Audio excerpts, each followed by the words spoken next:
Bonjour mes bien-aimés, soyez bénis dans le puissant et précieux nom de Jésus-Christ, notre Seigneur et notre Dieu. Nous sommes aujourd'hui le 15 mai 2022 et je remercie le Seigneur qui nous permet d'être ensemble et de partager ces moments. Jésus-Christ est Seigneur. Je suis venue lui rendre grâce et je remercie toutes les personnes qui vont se connecter, pour toutes les personnes qui sont connectées, pour la gloire, pour la grâce de Jésus-Christ nous donne en ce jour. Soyez bénis mes bien-aimés, bienvenue à vous tous, à vous toutes qui êtes là. Jésus-Christ est Seigneur, il est au contrôle de toutes choses. C'est lui qui nous donne la vie et je suis là pour lui dire merci. Par la même occasion, bonsoir à vous tous, bonsoir à Patrick, Ruffin, Pat Nelly, soyez bénis mes bien-aimés, soyez richement bénis. Ce que je vais vous dire ce soir, bonsoir, Marilyn, bonsoir Téné, bonsoir Beau DJ, bonsoir à vous tous. Merci de ce que tu vas partager cette vidéo 10 fois seulement. Je te demande juste de la partager 10 fois s'il te plaît. Et s'il y a quelqu'un que tu veux inviter, je te laisse inviter cette personne. Et en attendant, je vais faire le partage de ce soir. Partage cette vidéo 10 fois. C'est vrai que nous ne sommes pas encore très nombreux, mais c'est pas grave. Je veux juste que tu partages cette vidéo 10 fois pour la gloire de Jésus. Ce que je vais vous dire ce soir, en fait, c'était pas au programme. C'était pas au programme. Pourquoi c'était pas au programme? C'est parce qu'en fait, le Seigneur me l'a enseigné aujourd'hui seulement. Bonsoir à Annie, Claude Imako. Bonsoir à ma sœur Eudoxie, Claude Ibarra. Bonsoir à vous tous, à vous toutes. Merci de partager cette vidéo 10 fois.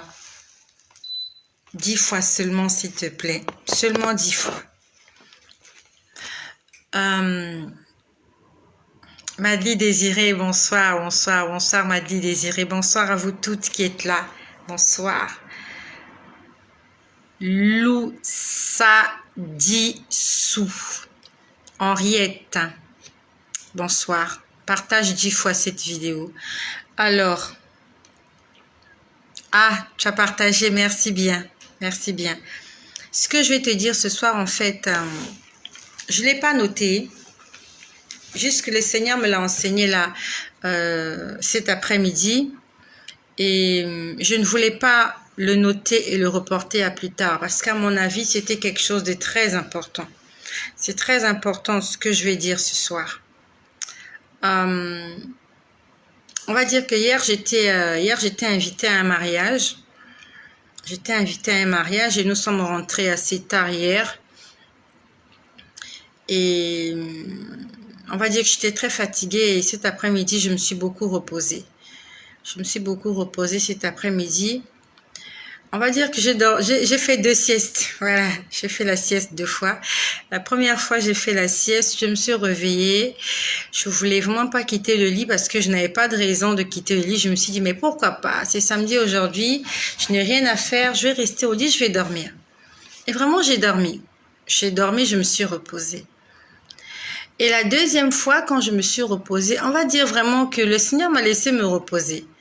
En fait, la première fois quand j'ai dormi, et pourquoi je t'en parle, c'est pour te dire que Dieu nous parle.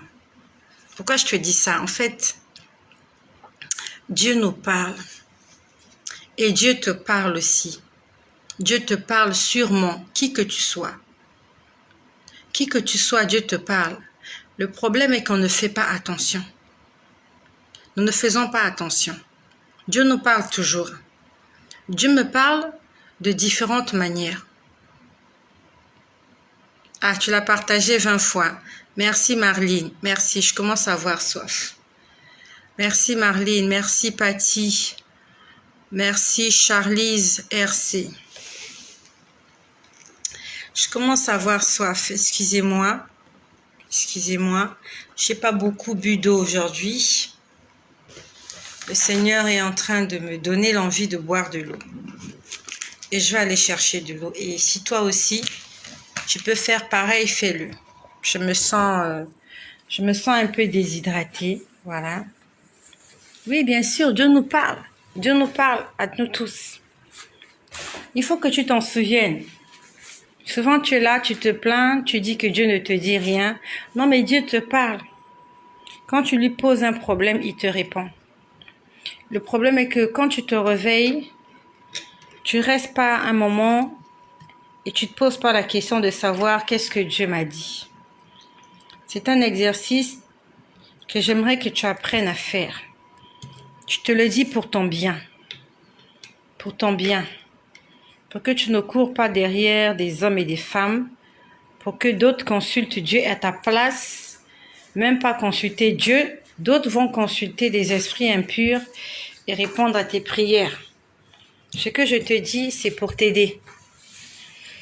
Quand tu as prié, ne sois pas pressé. Parce que Dieu va te répondre. Quel que soit le problème, Dieu va toujours te répondre. Il va te parler en songe. Il va peut-être passer par quelqu'un pour t'envoyer un message. Le problème est que, est-ce que tu seras vigilant ou est-ce que tu vas écouter la voix de Dieu? Est-ce que tu vas écouter? J'avais fait la rencontre de quelqu'un il y a de cela beaucoup d'années. Là, je te parle de moi.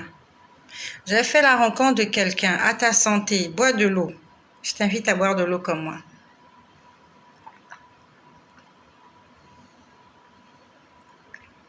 Quand j'étais très jeune, j'avais fait la rencontre d'un homme. J'étais très jeune.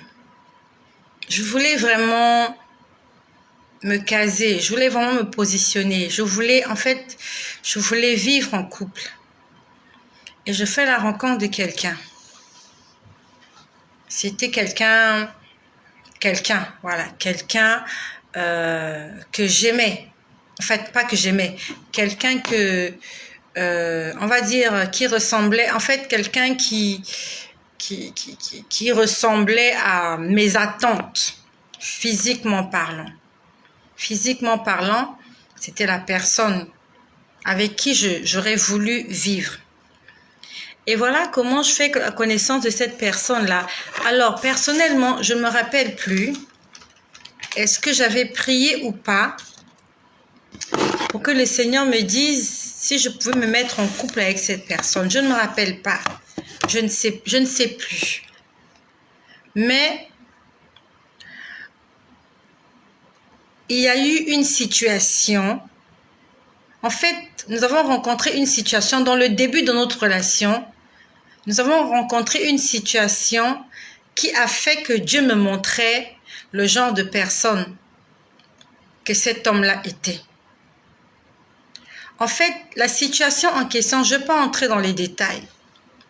La situation en question, non, je vais entrer dans les détails. Laisse-moi entrer dans les détails. Une semaine après que j'ai rencontré cette personne m'a posé un problème financier. Je dois t'en parler. Je vais te faire entrer dans mon intimité. Je n'ai pas honte de le dire. Je le dis pour t'aider.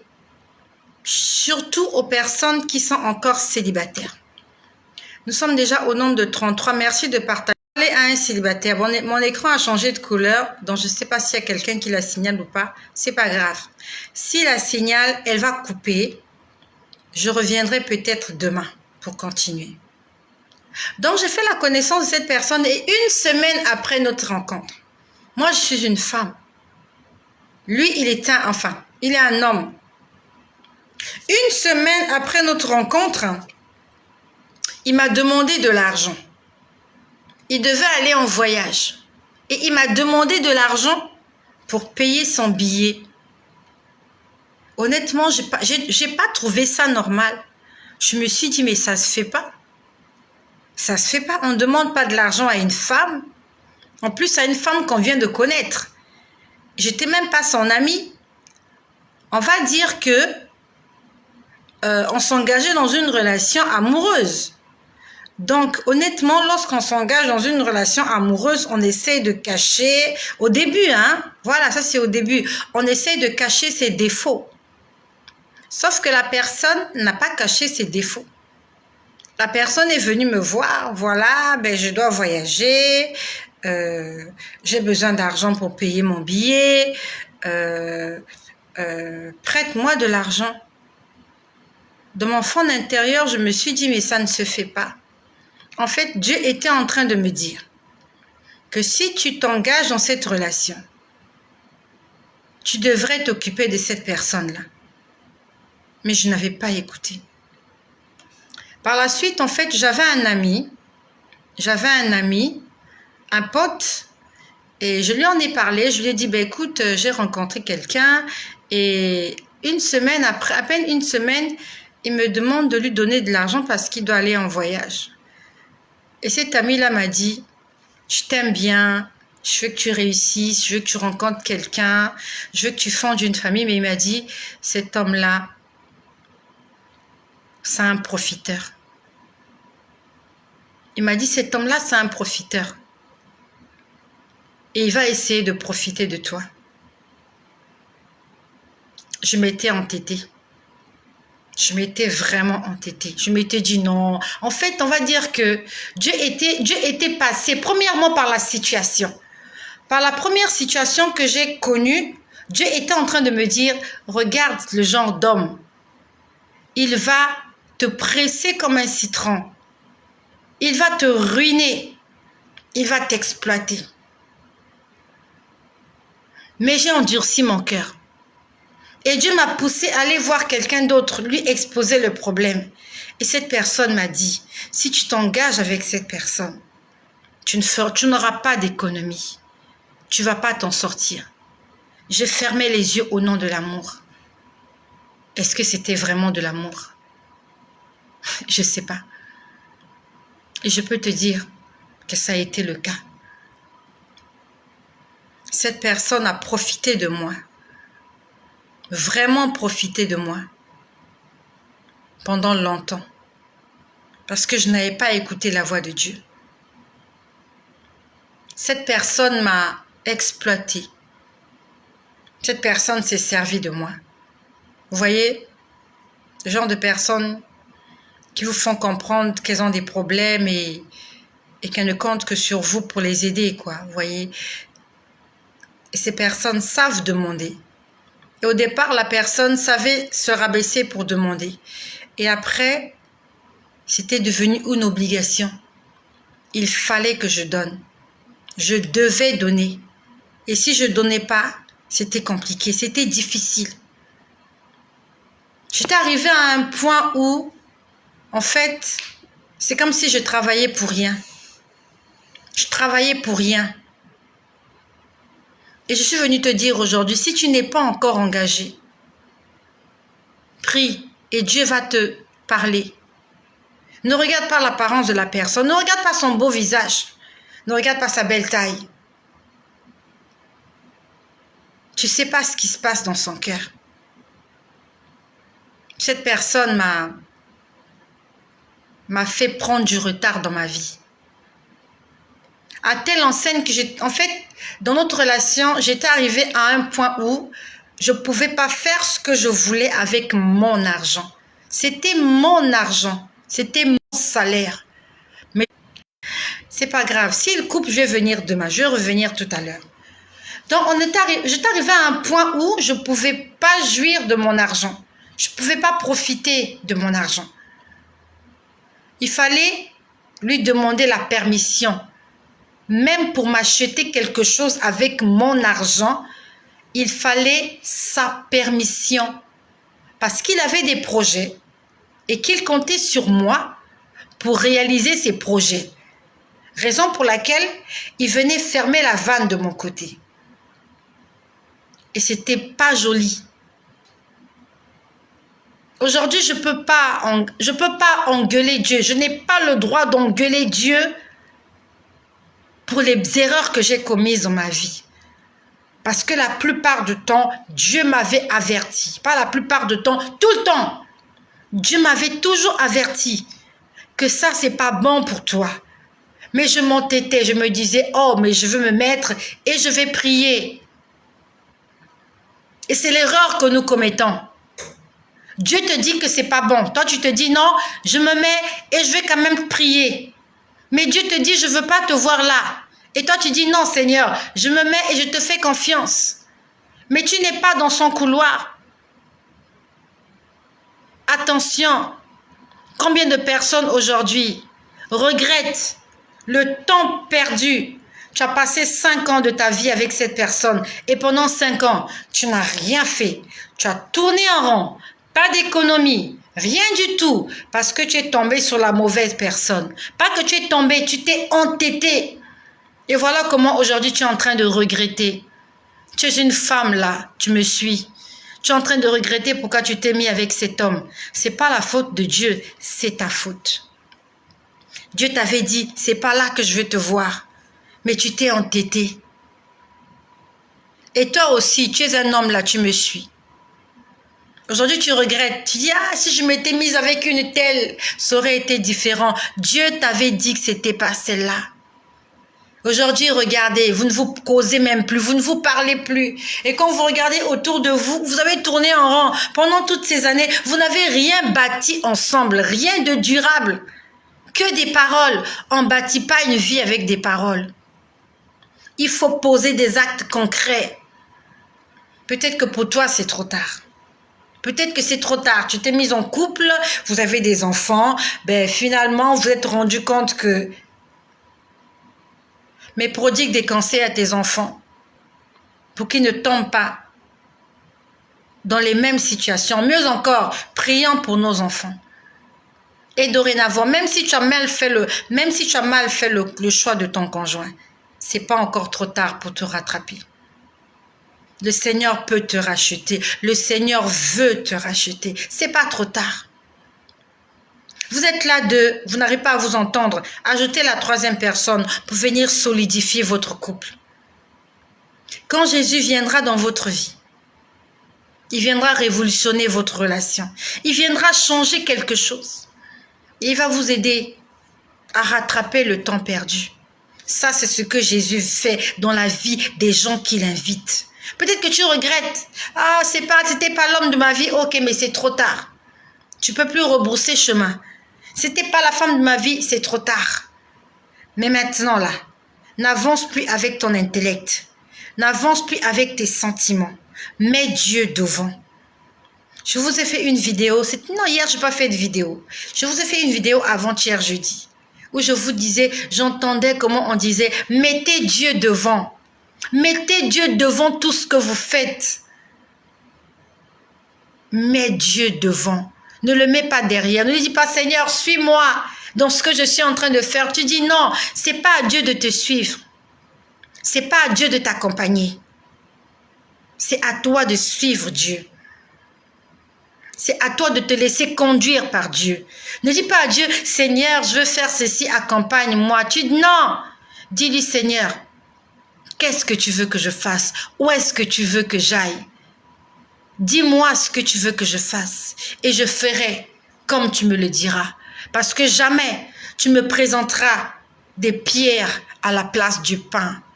Dieu ne te donnera pas des cailloux à la place du pain. Il ne te donnera pas des serpents à la place du pain. Il te donnera ce que ton cœur désire et de lui tes délices. Si tu fais la volonté de Dieu, si tu aimes Dieu, si tu lui obéis, si tu le sers, Dieu te donnera ce que ton cœur désire. Donc, j'ai fait la sieste pour la première fois. Je reviens à ce que je disais tout à l'heure. Nous sommes au nombre de 39 et j'espère qu'on a déjà 390 partages. S'il te plaît, partage cette vidéo 10 fois. S'il te plaît. C'est une façon à toi d'évangéliser aussi. Et attends la suite de l'histoire. Tu vas comprendre pourquoi je te demande de partager la vidéo. Partage-le avec ton cœur. Quand tu partages la vidéo, partage-le pour la gloire de Jésus. Pas pour me faire plaisir. Partage-le pour Jésus-Christ. Alors, j'ai fait la sieste la première fois. Je me suis réveillée. Je suis restée sur mon lit. J'étais en train de réfléchir. En fait, je me suis rendu compte que Dieu ne m'avait pas parlé. Dieu ne m'avait pas parlé. En fait, on va dire que, je ne sais pas, mais en fait, il m'a laissé dormir. Et On va dire que j'ai rien rêvé. Vraiment. Ou bien j'ai rêvé, mais j'ai oublié. Mais je suis restée au lit. J'ai dit, qu'est-ce que Dieu m'a dit? Ma tête était vide. Ma tête était vide. Et quand ma tête était vide, en fait, j'ai posé la question. Je dis, Seigneur, tu m'as rien dit?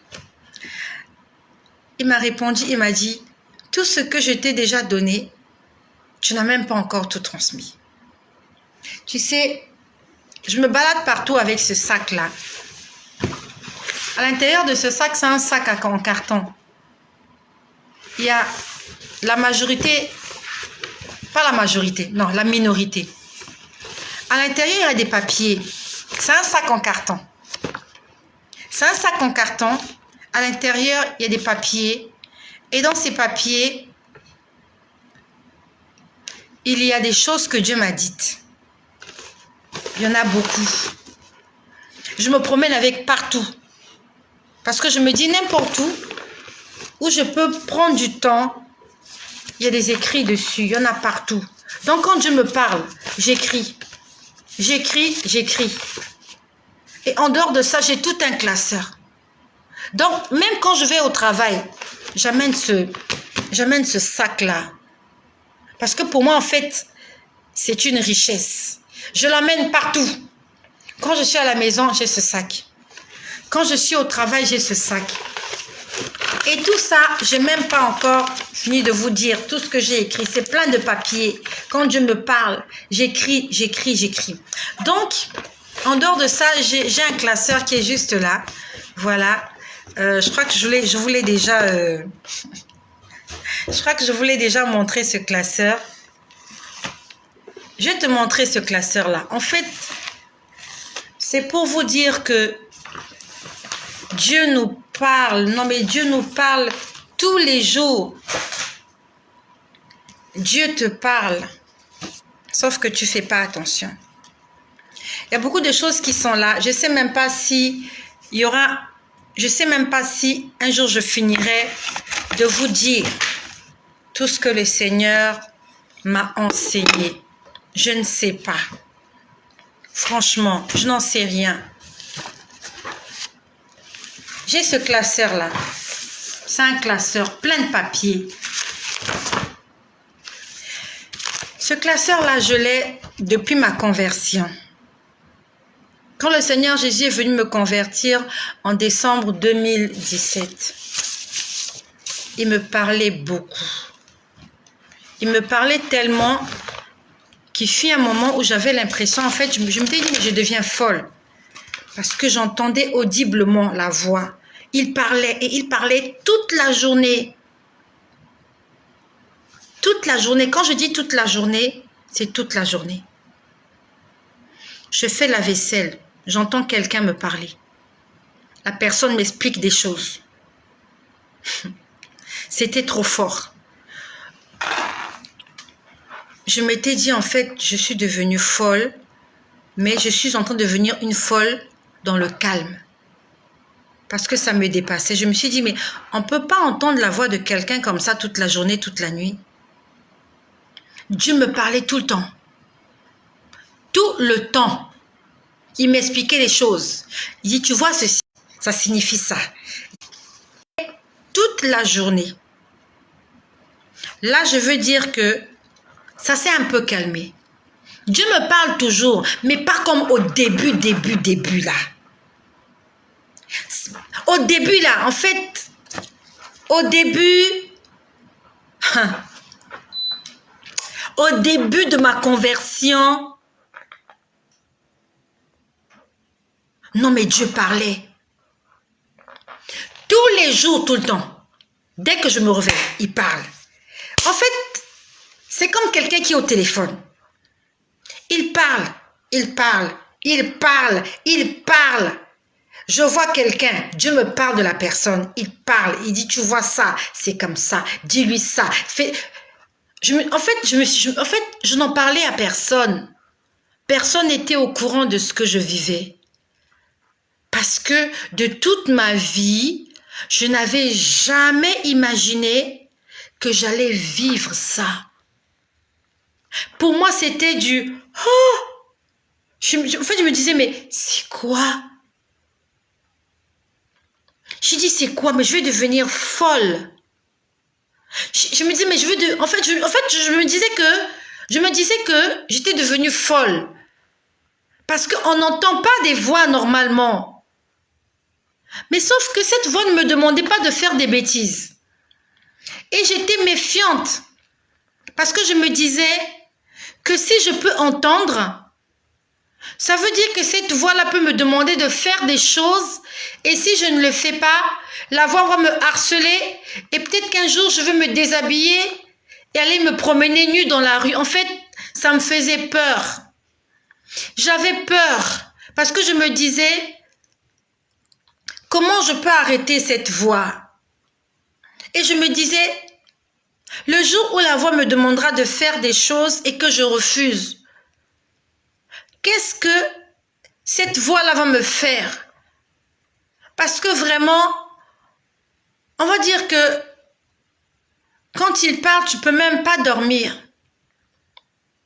Et quand tu en manques de sommeil, ton psychique, ta vie prend un coup. Et j'avais peur de ça. Je me disais, jusqu'où ça va arriver? Je me disais, mais la folie commence comme ça. J'ai jamais été folle dans ma vie. Mais je me disais, c'est la folie qui commence. Mais en fait, je me disais que c'était une folie douce. Je dis, au départ, je me disais, bon, la personne parle toute la journée, même quand je dors. J'écoute, je suis dans la salle de bain, je l'écoute parler, je suis au volant, il parle, il m'explique les choses. Je me suis dit, jusqu'où ça va aller? Et comment est-ce que ça va impacter? J'ai jamais demandé à Dieu de me parler comme ça. Au départ, j'avais des suspicions. Je me disais, est-ce que c'est Dieu qui me parle ou c'est quelqu'un d'autre? Je voyais personne. J'entendais seulement la voix. Vous voyez, vous êtes là assise, ben quelqu'un parle, ne s'arrête pas. C'est ce genre-là. Vous ne pouvez pas l'arrêter, puisque vous ne le voyez pas. Et partout où vous allez, il est là. Et il parle toute la journée. Donc, les gens autour de moi parlent. Lui, il parle. Les gens disent quelque chose. Lui, il dit une autre chose. Je prends l'exemple. Vous êtes en train de discuter sur quelque chose. Il y a quelqu'un parmi vous qui ment. Il me dit, tu vois, ce qu'il est en train de dire là, c'est du mensonge. Sûrement, j'étais là. Vous me voyez là, mais mes oreilles sont ailleurs. Et c'était ça ma vie, quand Jésus est venu me convertir. Et si ce que je dis te plaît, fais juste une prière, dis-lui Seigneur, viens me convertir.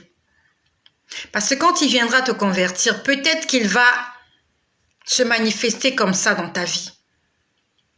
Mais quand il viendra, il te demandera de faire certaines choses que tu n'aimes pas, du genre abandonner certaines fréquentations, abandonner certaines habitudes, demandera d'abandonner certaines choses. C'est bien d'écouter la voix de Dieu, mais c'est mieux de mettre en application ce que Dieu dit. Aujourd'hui, peut-être que tu te dis, ah, j'aimerais être à sa place, j'aimerais écouter la voix de Dieu, oui. Mais quand Dieu vient dans ta vie, il vient d'abord pour faire le ménage. Il vient nettoyer, il vient arranger, parce qu'il veut demeurer là. Il enlève tout ce qu'il y a de mauvais. Il chasse les intrus. Il chasse l'adversaire parce qu'il veut régner là. Et quand on dit chasse l'adversaire, il va aussi chasser les mauvaises compagnies. Donc si tu fréquentes des gens, des copines, des copains, des gens qui ont pour toi une influence négative, il faut que tu saches que quand Dieu viendra dans ta vie, il va te demander de te séparer de ces gens-là. Parce que la Bible nous dit, les mauvaises compagnies corrompent les bonnes mœurs.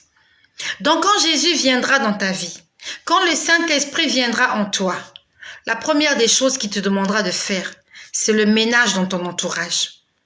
Il te dira, je ne veux plus que tu fréquentes telle personne. Je ne veux plus que tu ailles à tel endroit. Je ne veux plus que tu t'habilles comme ça. Je ne veux plus que tu parles comme ça. Je ne veux plus que tu marches comme ça. Je ne veux plus que tu t'assoies comme ça.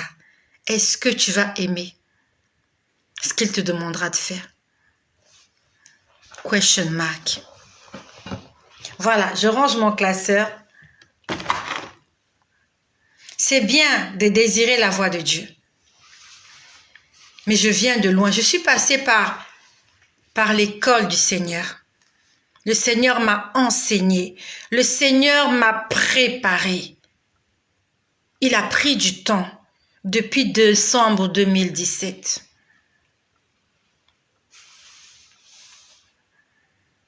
Et c'était pas facile pour moi au départ. Je pleurais. Et tu sais comment ça a commencé pour moi? Ça a commencé par un jeûne. J'ai jeûné pendant 3 mois. Tous les jours, pendant 3 mois. Pendant 3 mois, je jeûnais. Et c'est cette voix-là qui me disait, tu vas jeûner. Quand je voulais manger, il me dit, tu ne mangeras pas. Et j'avais peur parce que je me disais, comme je ne le vois pas, si je mange, qu'est-ce qu'il me fera? C'est comme une maison hantée, hein. Vous savez qu'il y a des esprits qui sont là et vous ne savez pas qu'est-ce que ces esprits peuvent vous faire. Et c'est ça qui me faisait peur. Je me suis dit, la personne en face de moi est invisible. Moi, je ne vois pas la personne, mais la personne me voit. Ça veut dire que la personne vulnérable, en fait, c'est moi. Donc, c'est ça qui me faisait peur. Je me disais, jusqu'où ça va aller? Jusqu'où ça va aller? Et quand j'entendais cette voix, je pensais à mes enfants. Je me disais que si je deviens folle, qu'est-ce que mes enfants vont devenir?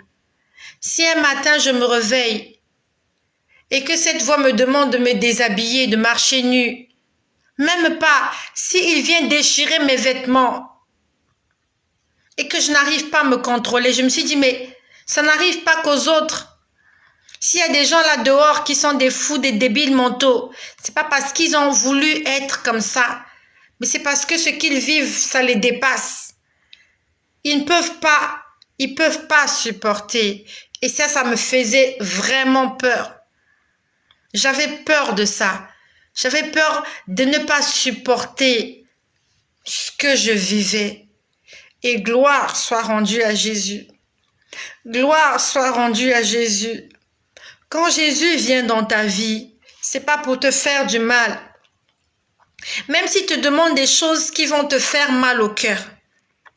Même s'il te demande de faire des choses que les autres ne vont pas aimer.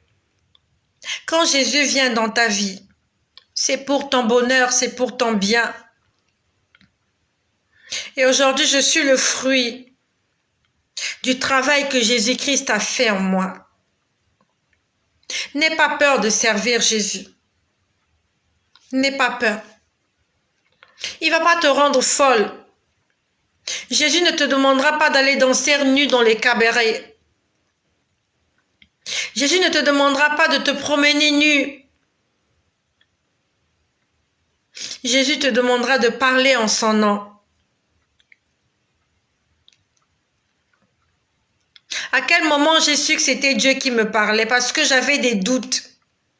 Une fois, je me rappelle, il m'a dit, si ce que je dis va à l'encontre des valeurs que tu as apprises sur la Bible, alors ne le fais pas.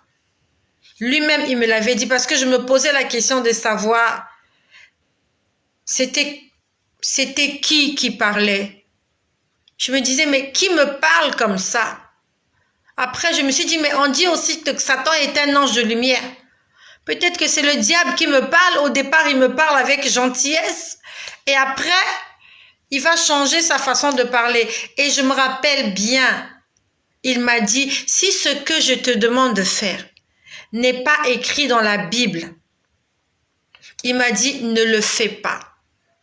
C'est lui-même qui m'avait répondu. Parce que à l'intérieur de moi, je me posais la question de savoir qui est-ce qui me parle.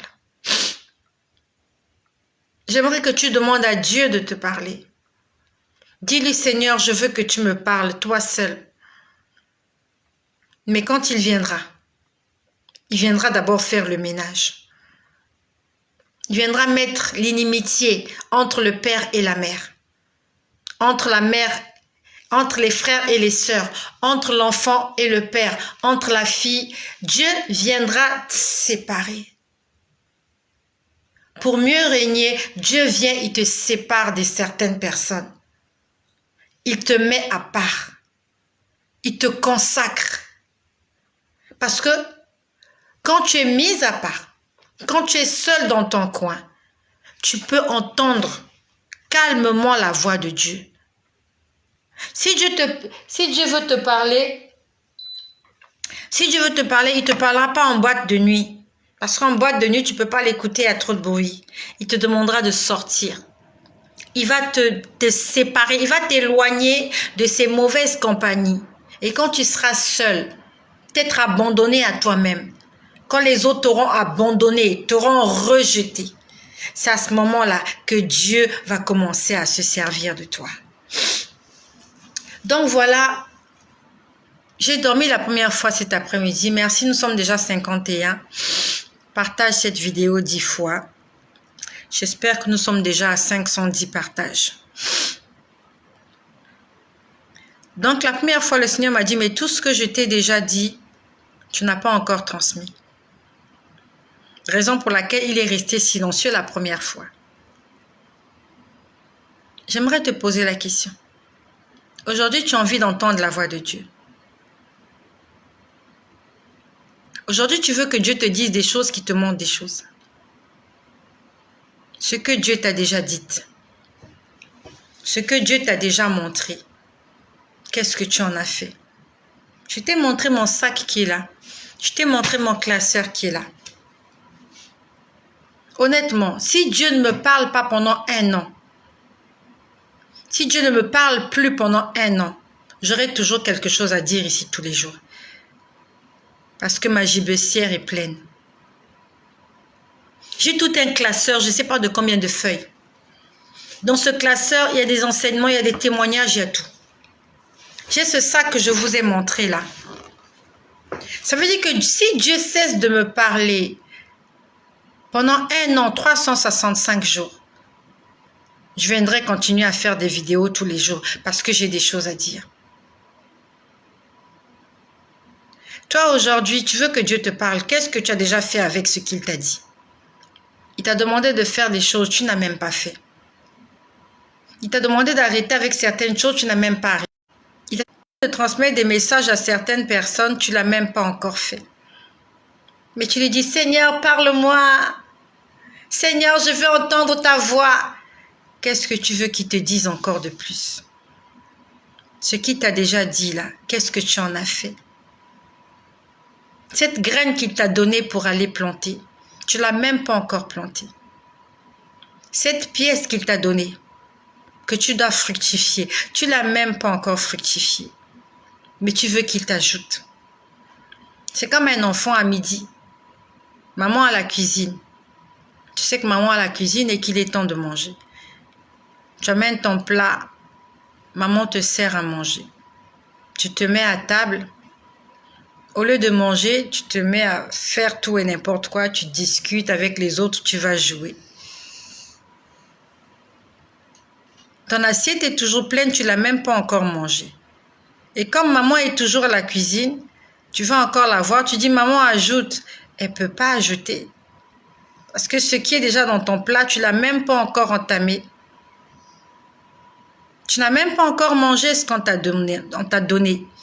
Tu n'as même pas encore transmis la nouvelle qu'on t'a demandé de transmettre à quelqu'un. Tu n'as même pas encore fait ce qu'on t'a demandé de faire. Et quand tu viens voir Dieu, tu dis, Seigneur, parle encore. Seigneur, dis encore. Seigneur, qu'est-ce que tu veux que Dieu te dise? Je connais quelqu'un, c'est quelqu'un de très proche à moi. Il vit dans une relation non consentie par Dieu. Il vit en couple avec une personne qui n'a pas épousé. C'est un homme. Il vit avec une femme. Il a fait des enfants avec cette femme-là. Et il n'a pas encore épousé cette femme. En dehors de cette femme-là, il y a une autre femme avec qui il a fait des enfants. Il n'a pas épousé. Une fois, je l'ai appelé, je lui ai dit, le Seigneur a dit, il faut que tu puisses régulariser cette relation. Il faut que tu te maries. Je lui ai dit, le Seigneur m'a demandé de te dire, il faut que tu te maries. Parce que comme il est écrit dans 1 Corinthiens, chapitre 6, aucun impudique, aucun adultère n'héritera le royaume des cieux. Un jour, on se rencontre. Non, mais même pas ça. Un jour, on s'appelle. Quand on s'appelle, il me dit, ah oui, comment vas-tu? Ça va bien. Après, il me dit, Dieu ne t'a rien dit pour moi. J'ai dit, mais ce qu'il t'a déjà demandé de faire, est-ce que tu l'as fait? Qu'est-ce que tu veux que Dieu te dise? La première chose qu'il t'a demandé de faire, de régulariser ta situation maritale, tu l'as même pas fait. Et tu veux qu'on continue de prophétiser sur toi, sur quoi? Tu veux qu'on te dise quoi? Que tu seras un chef d'entreprise demain? Que tu vas voyager? Que tu vas réussir? Que tu seras chef de l'État? Ce ne sont pas les richesses qui vont te sauver. C'est ta relation et ton obéissance à Dieu qui vont te sauver. C'est pas quand tu seras général, maréchal, je sais pas moi, ministre, que tu seras sauvé. C'est quand tu vas obéir à la parole de Dieu. Je lui ai dit, Dieu t'a déjà demandé de faire quelque chose. Tu l'as même pas fait. Tu n'as même pas commencé. Tu n'as même pas essayé de faire.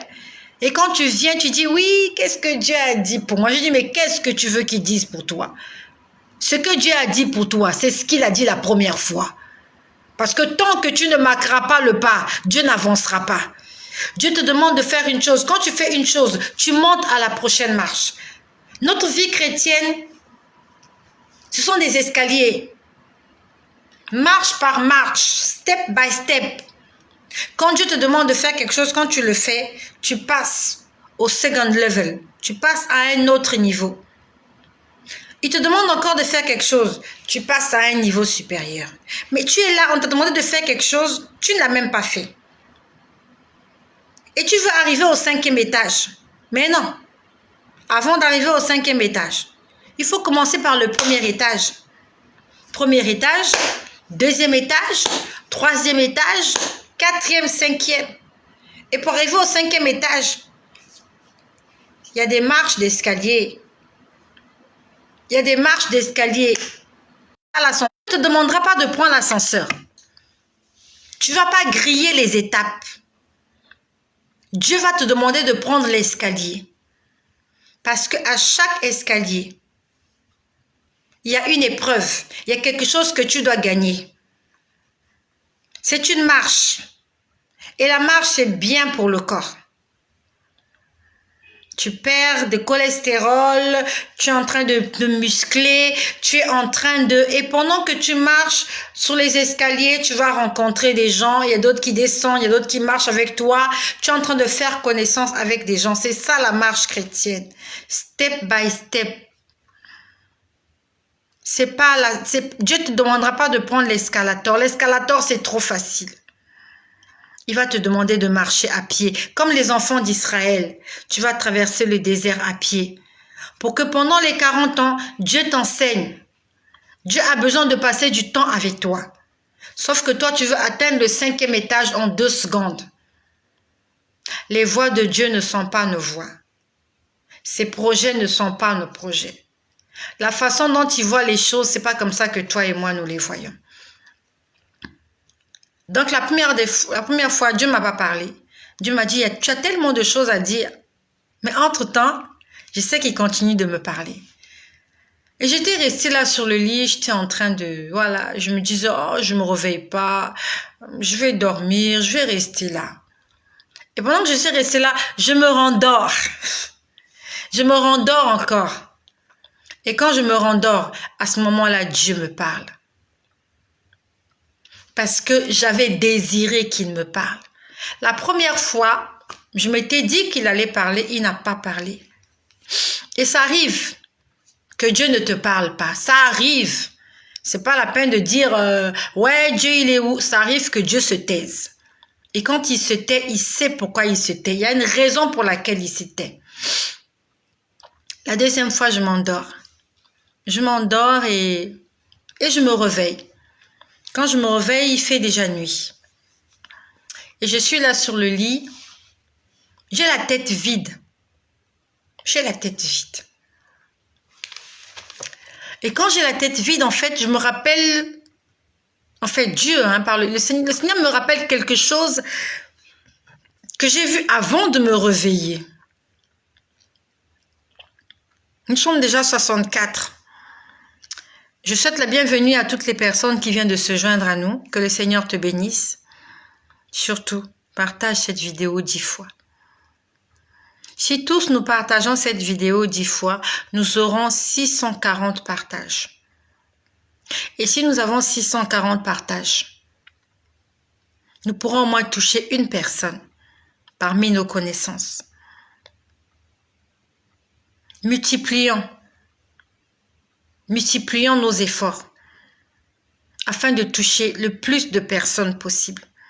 S'il te plaît, on le fait pour la gloire de Jésus. On le fait pour sauver des âmes.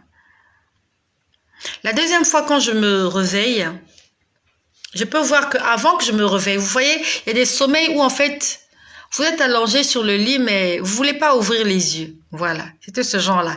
J'étais déjà réveillée, mais on va dire que je me tournais encore au lit parce qu'en fait, je ne voulais pas me lever. Et pendant que je me tournais au lit, là, je me suis vue quelque part. J'étais seule. J'étais en train de marcher et j'étais guidée par une force. Parce qu'honnêtement, ce que je vais vous dire là, en temps normal, je ne peux pas faire quelque chose comme ça. Je ne peux pas faire ça. Donc, je me vois, j'avais faim.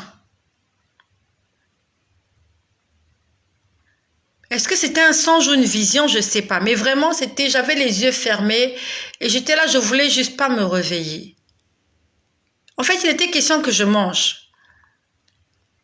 Et quand je ressens cette envie de manger, je suis guidée vers une poubelle, vers un bac à ordures. Et je me mets à fouiller ce bac à ordures-là, comme une folle, comme une débile mentale. Je me mets à fouiller le bac à ordures et je me mets à trier. Il y a des choses que je me mets à trier dans la qu'on trouve à la maison. Les poubelles qu'on trouve dans les rues, là. Les déchetteries où les gens viennent jeter. Voilà. Des grands bacs à ordures. Et le bac à ordures, je crois qu'il était de couleur bleue. Je crois bien. Je crois qu'il était bleu. Alors, je me mets à fouiller dans le bac à ordures parce que j'avais faim. Il y avait des choses... En fait, à la poubelle, ce qui est à la poubelle, c'est sale. Sauf que moi, j'étais poussée à aller fouiller la poubelle pour manger. Et à la poubelle, je trouve des choses qui ne sont pas mangeables. Mais il y a quelque chose qui me dit que c'est ça ma nourriture. Ça s'est passé là tout à l'heure. Je ne sais pas comment je sais, mais il y avait une force qui me disait que tu trouveras ta nourriture dans la poubelle. Et quand je parle de ce genre de choses, ce sont des choses spirituelles. Ceux qui ne sont pas fils de Dieu ou filles de Dieu ne peuvent pas comprendre ce que je dis. Il n'y a que ceux qui ont l'esprit de Dieu qui peuvent comprendre. Parce que dans ce que je dis, il y a une vérité cachée. Pourquoi plusieurs personnes ne comprenaient pas Jésus? Parce que Jésus parlait en parabole. Mais quand il était dans la maison avec ses disciples, il leur parlait clairement. Donc quand Dieu me demande d'aller fouiller les poubelles, Dieu parle en parabole. Donc pour les personnes qui vont venir dire elle est folle, je ne suis pas folle, si ce n'est que je suis folle de Jésus. Quand Dieu te dit quelque chose, tu n'as pas compris, Dieu te l'explique. Dieu ne te laissera pas dans l'embarras. Dieu ne te dira pas non, voilà, va fouiller, non. Quand Dieu te parle, il va t'expliquer ce que ça signifie. Dieu ne te laissera jamais dans le flou. C'est pas possible. Dieu n'est pas là pour nous piéger. Le Seigneur n'est pas là pour nous induire en erreur. Donc, on m'envoyait faire les poubelles. Et on me disait, tu trouveras ta nourriture dans la poubelle. Donc, j'étais là je me voyais en train de fouiller la poubelle. J'ai renversé la poubelle. Je sortais des choses. Et j'ai retiré comme des fibres. Ça ressemblait à des fibres. Des fibres. Et on m'a dit, prends ces fibres-là.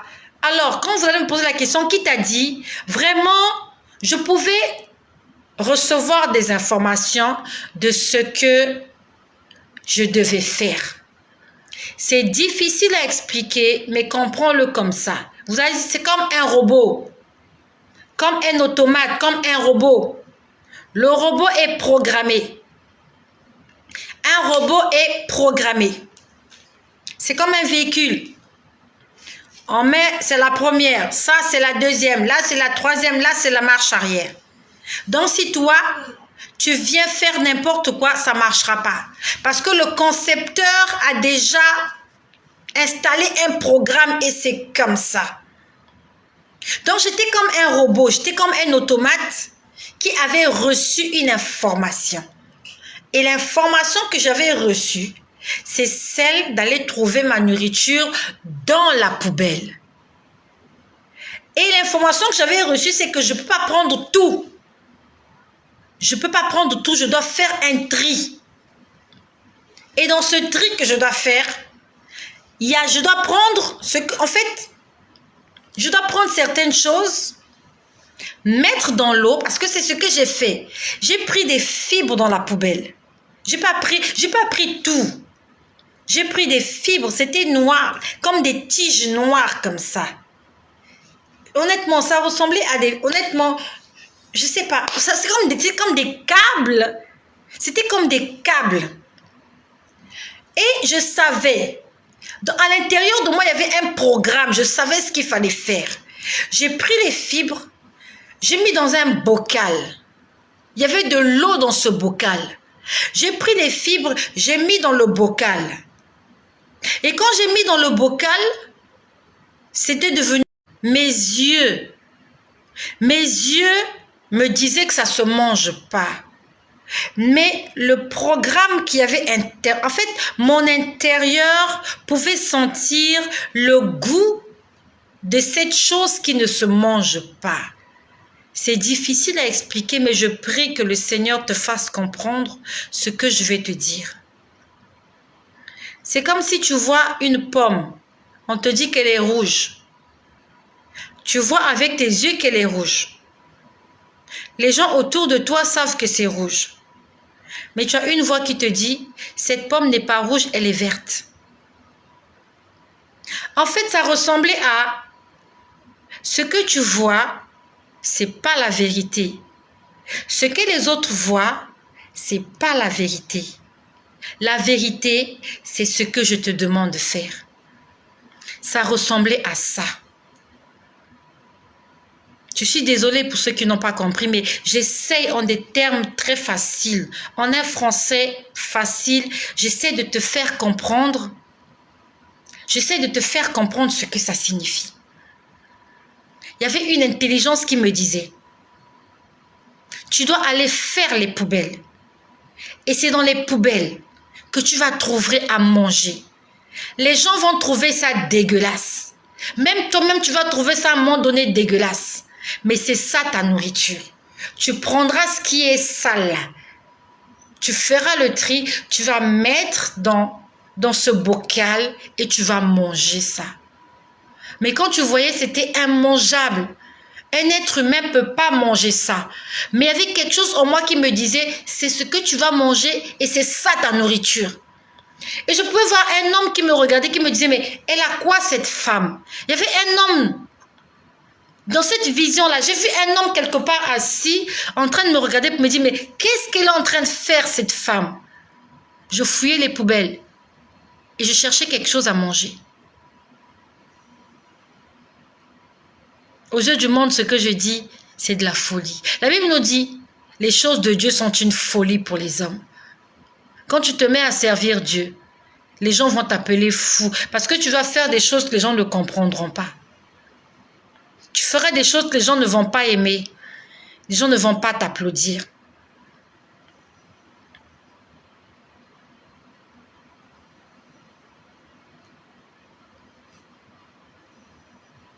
Dans le livre de Matthieu au chapitre 17, dans le livre de Matthieu au chapitre 17 à partir du verset, je crois, 24.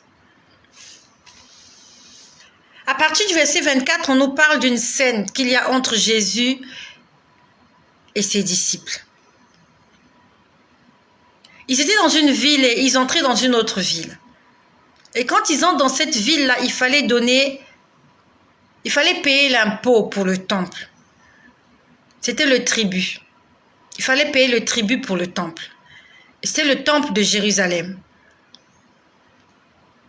Donc Jésus entre dans cette ville avec ses disciples et on lui demande de payer le tribut. C'était fixé à un montant pour chaque personne et ça se payait une fois par année. C'était pour l'entretien du temple. Et quand Jésus se retrouve dans la maison avec ses disciples, alors il commence un dialogue avec Simon-Pierre.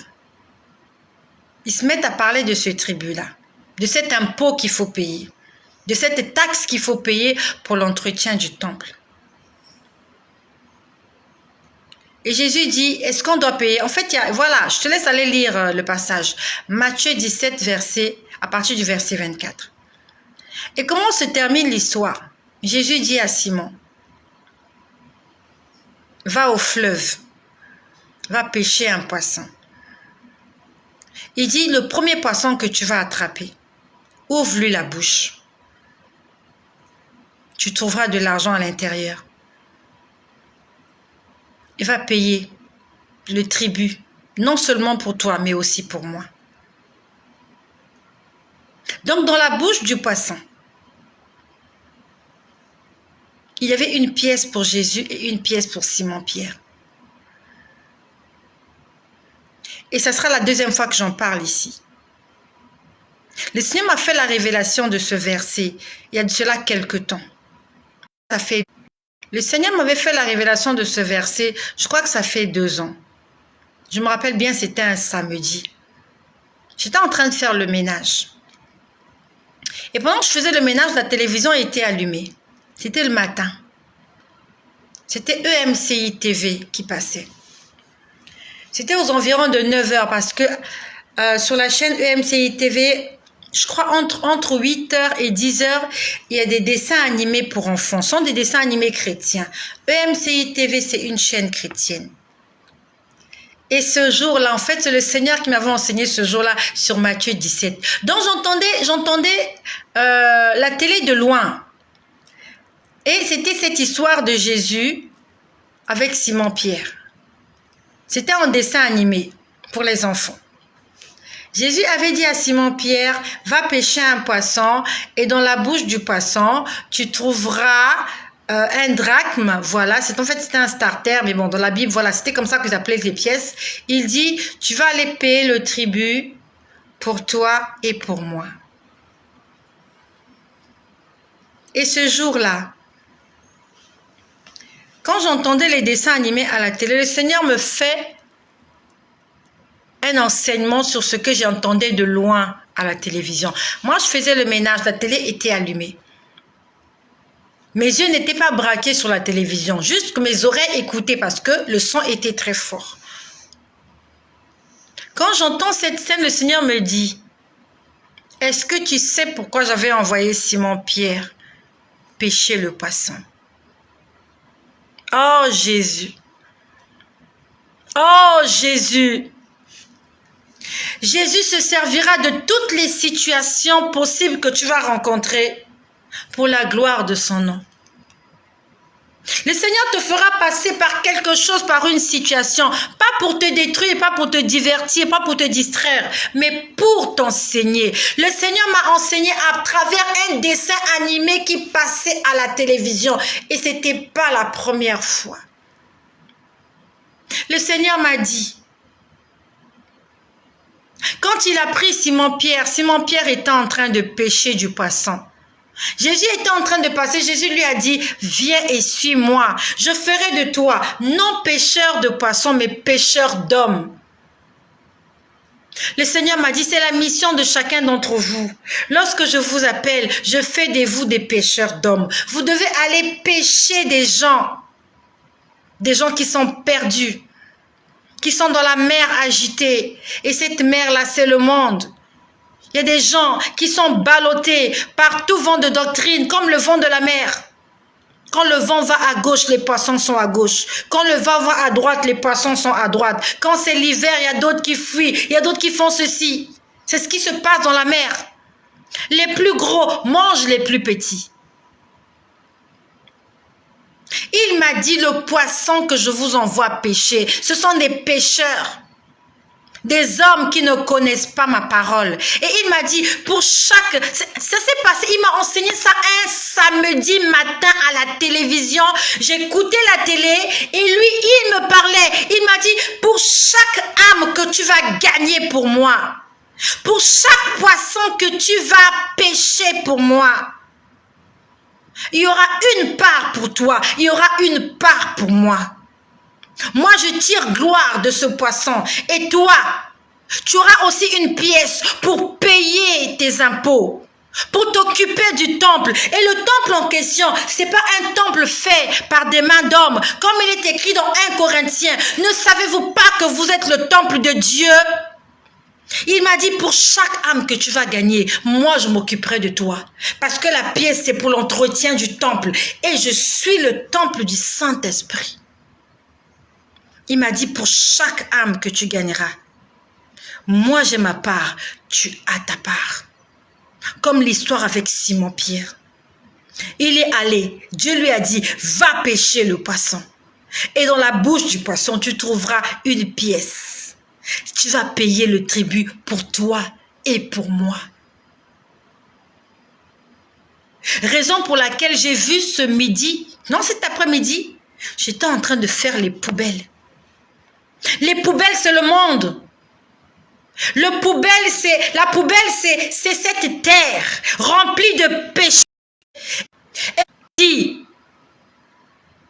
dans cette poubelle-là, tu trouveras à manger. En fait, Dieu était en train de me dire, si tu veux qu'il ne manque pas de la nourriture dans ta maison, si tu ne veux qu'il ne manque pas de l'huile et de la farine dans ta cuisine, continue à aller fouiller les poubelles. Continue à aller chercher des gens qui sont perdus. Et dans ces gens-là, dans cette poubelle-là, c'est là que tu trouveras ta nourriture. En fait, Dieu me disait, l'évangélisation, c'est ton salaire. L'ouvrier mérite son salaire. Il me disait, le fait de prêcher l'évangile, je te garantis que tu ne manqueras de rien. Les gens vont t'insulter. Ils vont dire que ce que tu fais n'a pas de sens. C'est de la folie. C'est sale ce que tu fais. Non, mais tu en fais trop. Mais c'est là que tu trouveras ton pain à manger. Les poubelles. Ce que les hommes ont rejeté. Les prostituées, les ivrognes. C'est là-bas que Jésus-Christ m'envoie. Vers des gens qui ont été jetés par la société. Vers des gens qu'on appelle pécheurs, des gens qui sont sales, qui sont dégueulasses, des gens qu'on appelle impurs. C'est là que Jésus m'envoie, parce que c'est là qu'il y a ma nourriture, pas seulement moi, toi aussi. Tu te plains, la vie ne marche pas. Combien de fois tu as prêché l'évangile? Combien de fois tu as mené une âme au Seigneur? Combien de fois tu as fait comme Simon-Pierre? Tu es parti, tu as payé, tu as pêché le poisson. Plusieurs vont me dire, oui, ça fait longtemps que je sers Dieu et ma vie ne change pas. Peut-être oui. Mais est-ce que ton service là, il est honnête? Est-ce que tu sers Dieu avec ton cœur ou bien tu sers Dieu pour que les gens te regardent? Est-ce que tu es au département d'évangélisation parce que tu veux faire plaisir au pasteur? Ou tu es au département d'évangélisation parce que tu veux faire plaisir à Dieu? Vous êtes nombreux là, vous me suivez. Vous allez m'écrire, oui, moi je sers Dieu, il ne se passe rien, je suis chantre. Est-ce que tu chantes pour Dieu ou tu chantes pour les hommes, pour que les hommes t'apprécient, t'applaudissent, t'élèvent, t'aiment, te fassent des éloges? Tu chantes pour quoi? Est-ce que tu chantes vraiment pour Dieu ou tu chantes pour que les hommes te regardent? Si tu chantes pour que les hommes te regardent, leurs applaudissements là, c'est ça ton salaire. Tu as déjà eu ta part. Si tu prêches l'évangile pour que les gens disent « Amen, Alléluia !» Ah, le pasteur là, il prêche bien. Oh, j'aime quand il prêche. Après, on te donne des dîmes. Tu ne seras pas un homme riche. Tes richesses ne sont que terrestres. Parce que tu le fais pour que les hommes t'aiment, les hommes t'applaudissent. Mais si tu veux que Dieu agrée ce que tu fais, tu dois le faire pour Dieu. Fais-le pour Dieu. Même si les gens te disent que tu as une voix de casserole. Même si les gens n'apprécient pas ce que tu fais. Le plus important, c'est quand Dieu a agréé, quand Dieu a validé, quand Dieu a apprécié. Pourquoi tu es dans ce département? Juste pour te faire un nom? Pour qu'on te regarde? Non, mais elle est zélée, cette sœur. Elle est ceci, elle fait ça. C'est elle qui nettoie les bancs, c'est elle qui fait ça. Mais est-ce que Dieu regarde quand toi tu fais? La Bible nous dit que la main gauche ne sache pas ce que la main droite fait. Et vice-versa. Quand tu fais quelque chose, ne le fais pas pour que les hommes le voient. Fais-le pour que Dieu le voie. Et quand Dieu va commencer à te voir, il va te bénir. Ne va pas évangéliser. Pour qu'on dise dans l'église, ah, elle évangélise, hein? Ah, elle est très assidue, elle est zélée pour l'œuvre de Dieu. Et ce jour-là, Dieu te dira, je ne te connais pas. Faisons des choses pour la gloire de Jésus. Faisons-le pour Jésus, pas pour les hommes. Pas pour que les hommes nous regardent, nous applaudissent, nous donnent des titres dans l'église. Responsable de ceci, responsable de cela, diacre, diaconesse. Mais quand Dieu te voit, il te dit, je ne te connais pas. Tu ne peux pas avoir de salaire pour ce que tu fais quand Dieu ne te connaît pas. Si tu veux un salaire, Dieu doit te connaître. Et je suis venue te dire que la richesse se trouve dans l'évangélisation. Raison pour laquelle je te demande de partager et partage avec ton cœur. C'est une façon d'évangéliser. C'est ta contribution, c'est ta part dans l'avancement de l'œuvre du Seigneur. Tu crois que je te demande de partager pour que j'ai 1 million de vues? Je ne fais pas ça pour avoir des vues. Je fais ça pour sauver des âmes. Tu sais quelle heure il est? Je ne sais pas quelle heure il est chez toi. Chez moi, il se fait tard. Je crois il doit être 2 heures du matin. Tu crois que je n'ai rien à faire? Non, mais va voir les vidéos des gens. À peine ils se sont connectés. Ils ont 70 000 vues. Moi, je n'ai pas 70 000 vues. Je n'ai pas honte de dire, nous sommes au nombre de 63. J'ai 63 vues. Ça fait plus d'1 heure que je parle.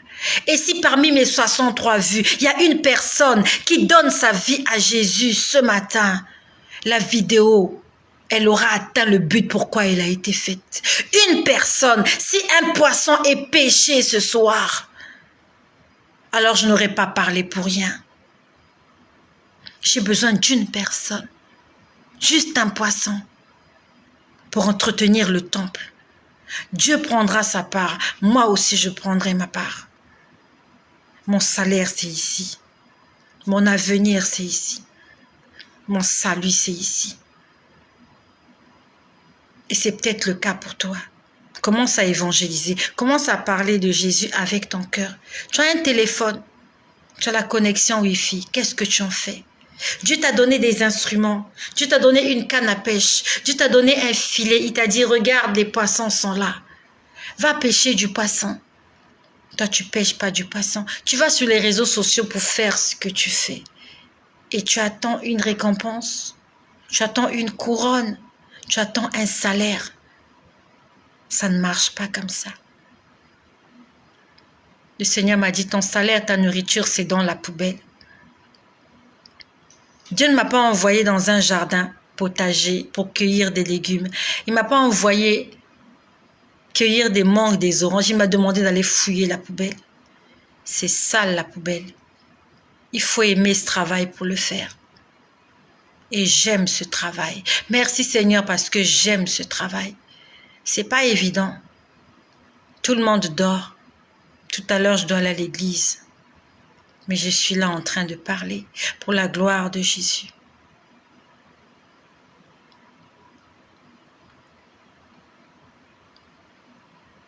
Servons le Seigneur.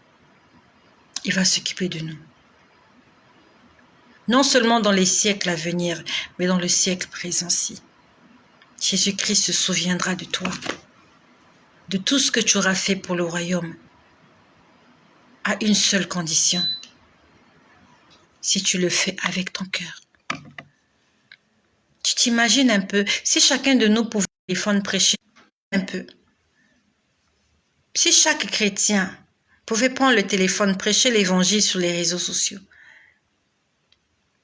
combien de vies nous allons changer, combien de vies nous allons impacter, combien d'âmes nous allons sauver. Si chacun de nous, tes amis vont écouter, tes parents vont écouter, tes voisins vont écouter. Si nous sommes 1000, 100 000, 10 000, 1 million, nous prêchons l'évangile de vérité. Je ne sais pas. Il y a 5 continents. Je ne sais pas dans quel continent tu te trouves. Est-ce que tu es en Europe? Est-ce que tu es en Asie? Est-ce que tu es en Afrique? Je ne sais pas combien d'amis tu as sur les réseaux sociaux. Mais ce qui est sûr, c'est que si tu partages, tous tes amis vont voir ta publication. Tous tes amis, si tu en as 150, au moins 10 vont voir cette publication. En Afrique, en Europe, en Asie, partout. Jésus-Christ sera prêché. Les vérités révélées, c'est pour les peuples de Dieu. Ils ont besoin d'entendre ça. Ce que tu écoutes ici, c'est inédit. Hein? C'est sans prétention que je dis ça. Et les choses qui se passent ici, tu n'entendras pas ça ailleurs. Cette parabole avec le poisson, je ne sais pas si tu as déjà entendu ça quelque part. Moi, je n'avais jamais entendu ça quelque part, jusqu'à ce que le Seigneur m'enseigne lui-même. Je n'avais jamais entendu cette histoire de poisson. Que le poisson représentait les gens qu'on allait partir pêcher, des gens qu'on allait partir chercher, et que chacun trouvera son compte, pour chaque âme. La Bible nous dit qu'il y a de la joie dans le ciel pour un pécheur qui se répand. Quand un pécheur vient à Christ, il y a de la joie dans le ciel. Dieu est dans la joie. Et toi, tu reçois une récompense. Pas seulement au ciel, mais aussi sur la terre. Le Seigneur va s'occuper de ton temple. Il va s'occuper de toi.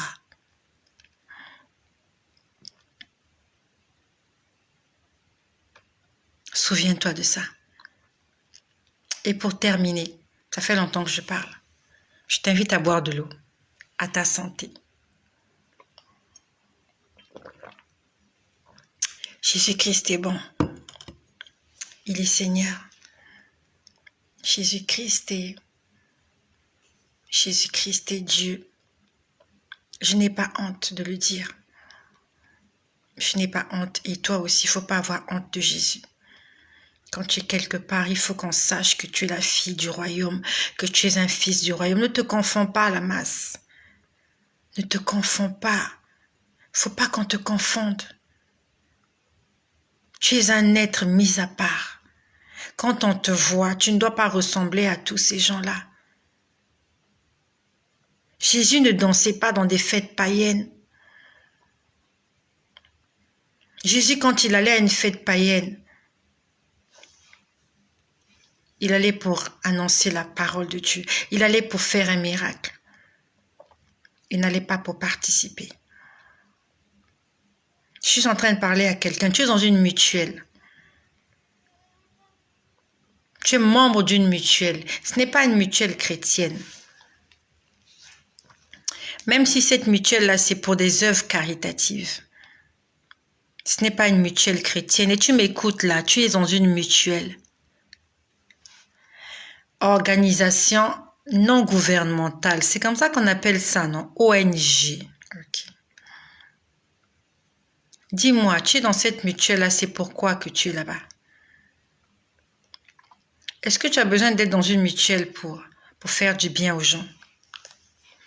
Et tous ces gens-là, ce ne sont pas des chrétiens. Et toi, tu es là-bas. Soi-disant, vous voulez aider les pauvres. Quel est ton rôle dans cette mutuelle? Tu as pêché combien de poissons dans cette mutuelle? Quand vous faites la fête, tu danses aussi, n'est-ce pas?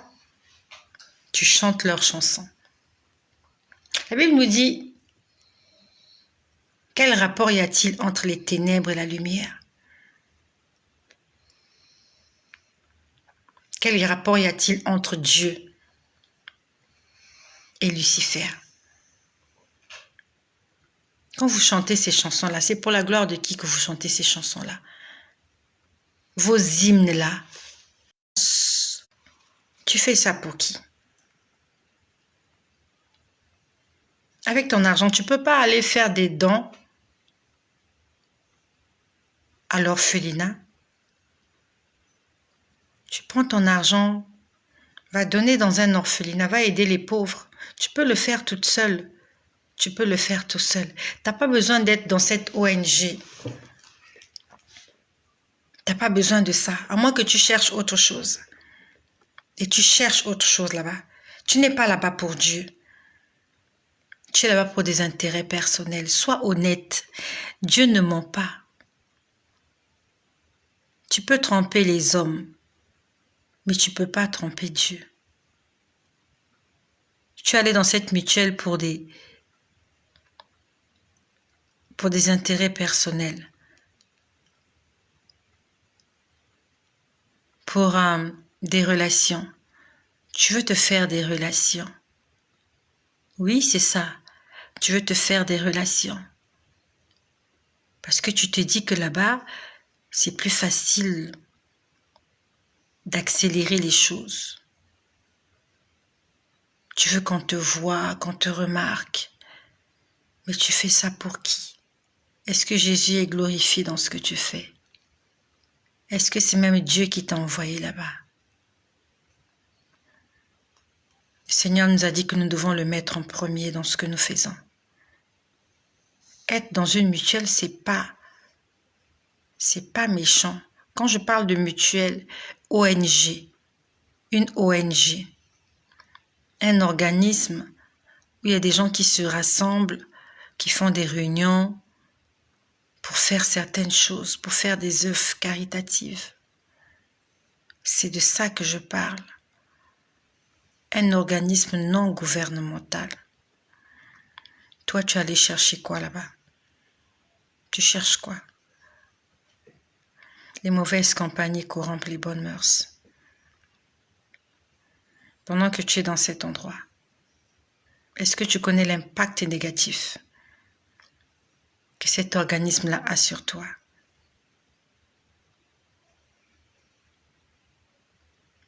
Que le Seigneur nous aide. Que le Seigneur touche ton cœur, afin que tu sois convaincu que ce que tu as entendu ce soir, c'est Dieu qui te parle. Sors de là, s'il te plaît. Sors de cet endroit. C'est pas fait pour toi. C'est pas bien pour toi. C'est pas bon pour toi. Et pour terminer, je crois que je vais atterrir là. Ça fait longtemps que je parle. Merci de partager. Partage 10 fois. Seulement 10 fois, s'il te plaît. Pour terminer, j'ai vu des gens en train de chanter, des jeunes en train de chanter. Apparemment, ils chantaient pour Dieu. Apparemment. En fait, ils ne chantaient pas pour Dieu. Et Dieu était en train de me dire ceci. Tout ce que vous faites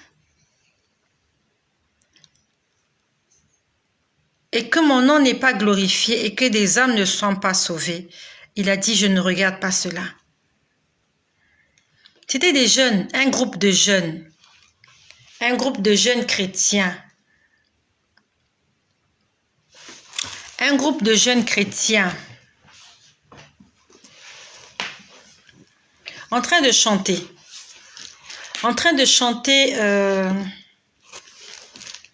des chansons chrétiennes. Sauf qu'ils ne le font pas,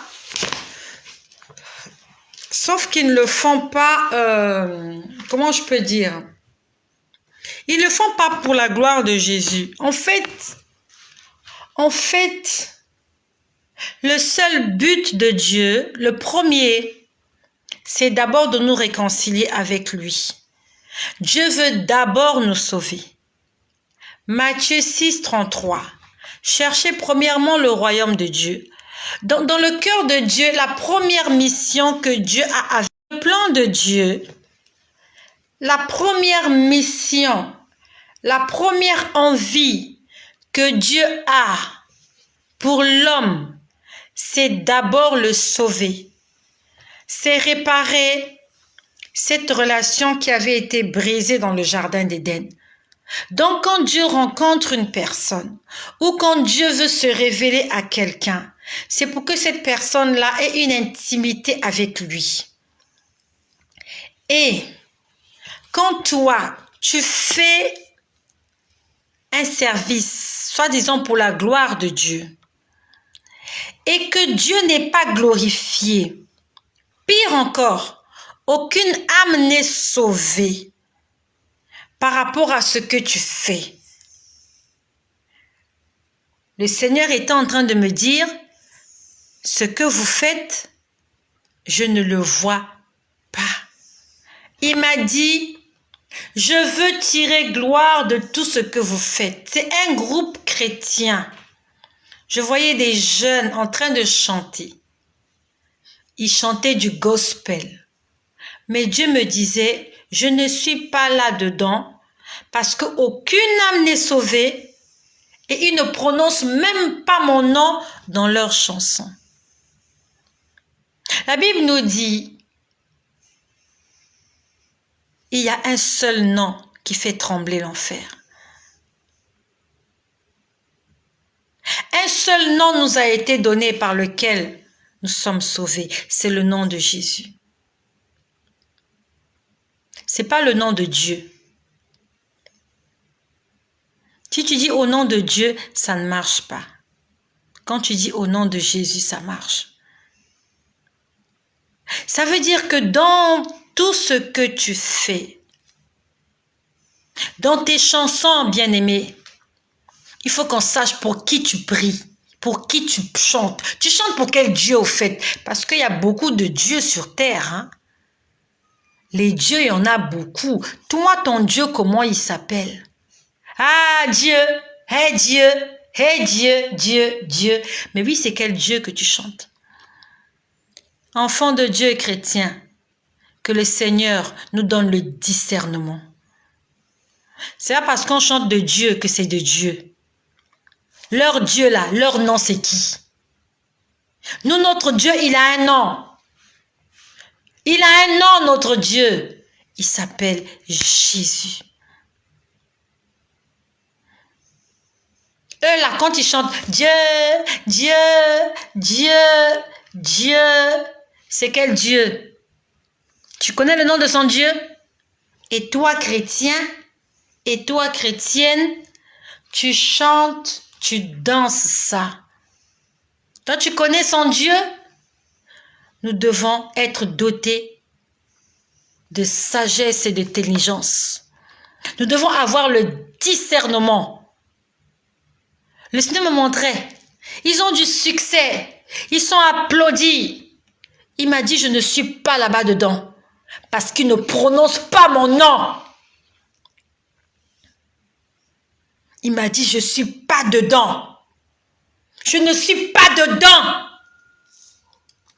Demande au Saint-Esprit de te donner l'esprit de discernement. Dieu, Dieu, oui, Dieu, et puis quoi encore? Il y a des gens pour qui, leur Dieu, c'est la richesse. Il y a des gens, leur Dieu, c'est leur mari.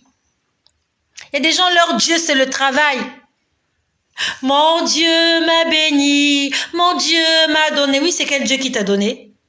Comment il s'appelle ce Dieu-là? C'est pour ça que Dieu l'a souverainement élevé et lui a donné un nom au-dessus de tous les noms, afin qu'au nom de Jésus, tout genou fléchisse, sur la terre, sous la terre, dans le ciel. Quand tu prononces le nom de Jésus dans ta chanson, même Satan sait que tu parles de Jésus, même si tu es en train de t'amuser. Il n'y a pas deux Jésus, il n'y a qu'un seul Jésus qui a ce pouvoir. Les démons ne tremblent pas devant le nom de Dieu. Satan ne tremble pas devant le nom de Dieu. Ils tremblent tous devant le nom de Jésus-Christ. Voilà les deux choses que le Seigneur m'a enseignées cet après-midi. Et j'ai pris 2 heures pour te les dire. Attention. Dieu a un nom. Notre Dieu a un nom. Et si tu entends une chanson, on dit seulement Dieu, Dieu, Dieu, Dieu, Dieu. On ne dit pas Jésus. Même si la mélodie est belle, fais attention à cette chanson. Et toi, quand tu la chantes, ajoute le nom de Jésus. Peut-être que cette chanson te fait du bien. Amen. Mais quand tu la chantes, ajoute le nom de Jésus. Afin que le nom de ton Jésus soit glorifié au travers de cette chanson que ta bouche chante. Merci pour vous tous qui êtes là. Vous êtes au nombre de 69. J'espère que nous avons 690 partages. Je bénis le Seigneur pour toi qui as été là. Parce que tu as été enseigné ce soir. Le Seigneur t'a montré le chemin du succès, de la réussite. C'est le travail pour l'évangélisation. C'est ça notre gagne-pain. Ça va garantir l'huile et la farine dans ta cuisine. Le Seigneur nous a dit, faisons des choses pour sa gloire, pour lui. Et sauvons le plus d'âmes possible. Parce que plusieurs sont en train de se perdre. Même des chrétiens, des enfants de Dieu nés de nouveau, sont en train de se perdre. Parce qu'ils n'arrivent pas à dominer la chair. Que le Seigneur nous aide. Je t'en prie, recueille-toi un moment, nous allons prier. Merci Seigneur parce que j'ai terminé cette vidéo. Ils ont voulu la couper, mais elle est terminée. Je t'invite à te recueillir un moment. Nous allons prier. Je ne sais pas quelle est la position que tu vas prendre. Moi, je suis assise. Tu peux rester assis comme tu es ou tu peux rester allongé. C'est comme tu veux. J'aimerais juste que tu penses à Jésus. Je veux que tu vois son visage. Et pendant que je parle, il est en train de te sourire. Je peux le voir te sourire. C'est un sourire d'amour. C'est un sourire de compassion. C'est un sourire bienveillant. Il veut te faire du bien. Il veut changer ta vie. Il veut te délivrer. Il veut te restaurer. La Bible nous dit, vous connaîtrez la vérité et la vérité vous affranchira. Vous connaîtrez la vérité et la vérité vous affranchira. Ce n'est pas un homme qui affranchit. Ce n'est pas une dénomination qui affranchit. C'est quoi affranchir? C'est devenir libre. Tu seras libéré, tu seras délivré. C'est pas une église qui va te délivrer. C'est pas un pasteur qui va te délivrer de ce problème. C'est la vérité. La vérité, c'est une personne.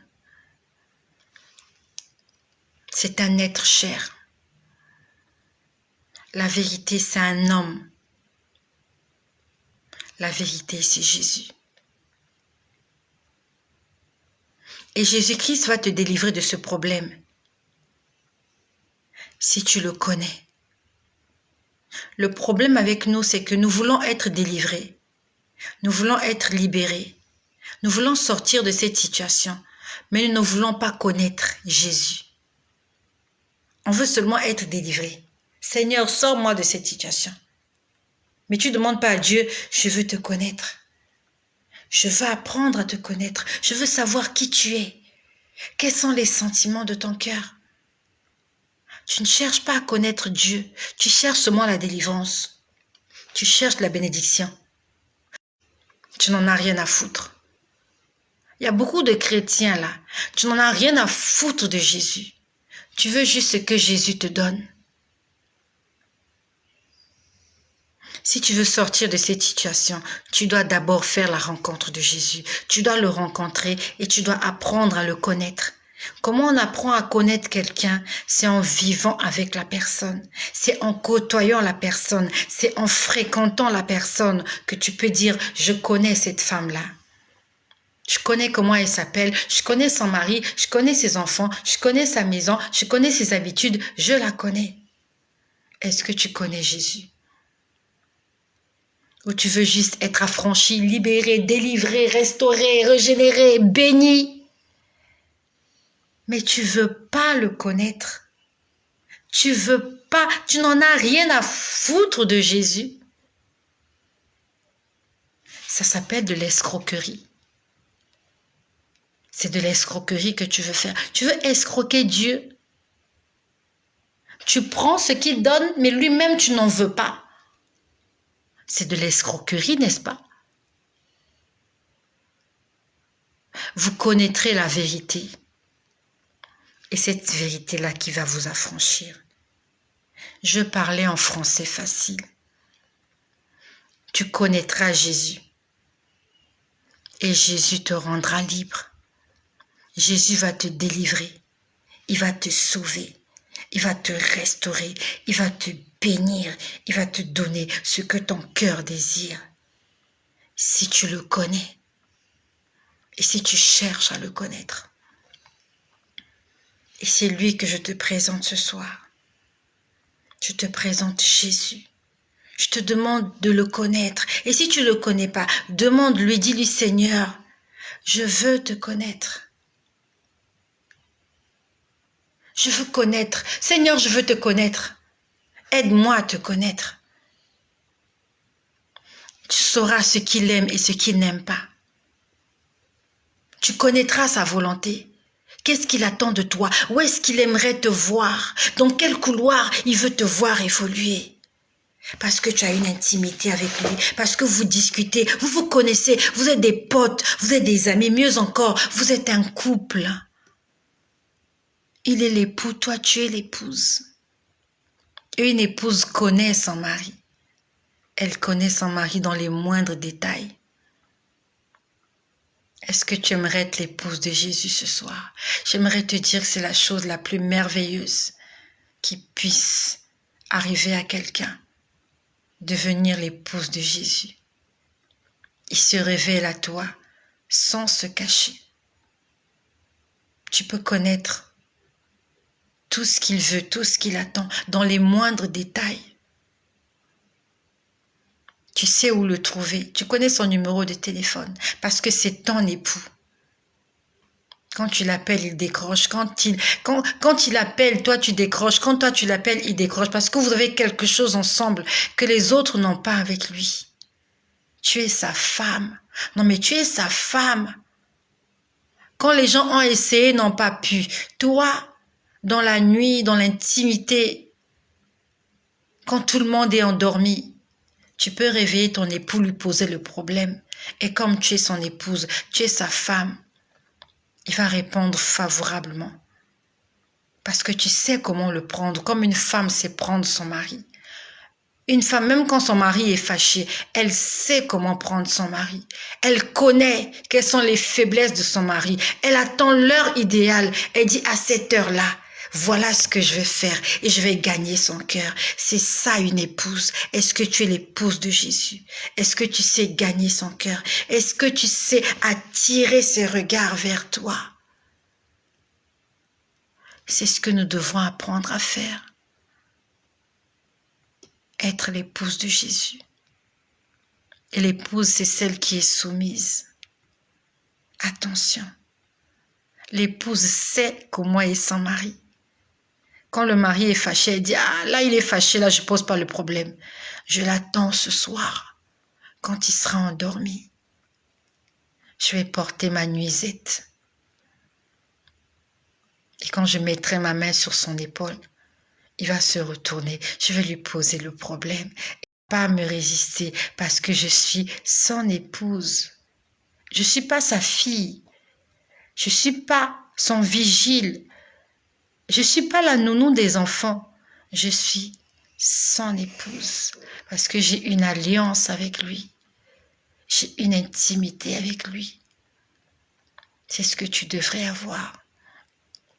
Et c'est ce que je m'efforce à voir. C'est ce que moi je m'efforce à voir. Quand la nuit est calme comme ça, j'aime quand c'est calme. Je prends ma Bible, je lis. Je lis la lettre que mon époux m'a écrite, la lettre qu'il m'a laissée. Je sais que dans cette lettre, il y a des choses qui me feront du bien. Quand j'ai lu la lettre, je ferme la lettre, je la remets à l'endroit. À ce moment-là, je cherche à parler avec mon époux. Je le cherche. Je lui dis, mais tu es où? Tu es où? J'aimerais t'entendre parler. J'aimerais que tu me dises quelque chose, s'il te plaît. Dis-moi quelque chose. J'aime quand tu me parles. Je préfère mieux que tu me parles qu'au lieu de me montrer des images. C'est ce que moi j'ai l'habitude de lui dire. Je lui dis, parle-moi audiblement. Quand tu me montres les images, souvent je ne comprends rien. Dis-moi quelque chose, je t'en supplie, mon amour. Mon amour, mon chéri, mon doudou. Seigneur, merci pour ce soir.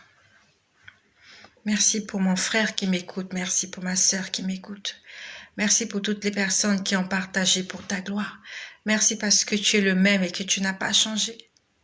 Merci parce que tu nous as enseigné ce soir. Merci Seigneur pour ces moments merveilleux que nous avons passés en ta présence. Pendant que plusieurs sont en train de se distraire sur les réseaux sociaux, nous sommes en train de chercher la vérité. Nous sommes en train de chercher la vie. Nous sommes en train de chercher le salut de nos âmes. Seigneur, souviens-toi de toutes les personnes qui vont écouter cette vidéo. Toutes les personnes qui vont entendre le son de ma voix. Car c'est au travers de moi que tu aimerais envoyer un message à ce monde entier qui m'écoute. Souviens-toi de toutes les personnes qui vont ne fût-ce que regarder mon visage, afin qu'au travers de moi, que tu te fasses connaître. Seigneur, j'ai essayé de leur transmettre ce que tu as mis dans mon cœur ce soir. Et je prie, Seigneur,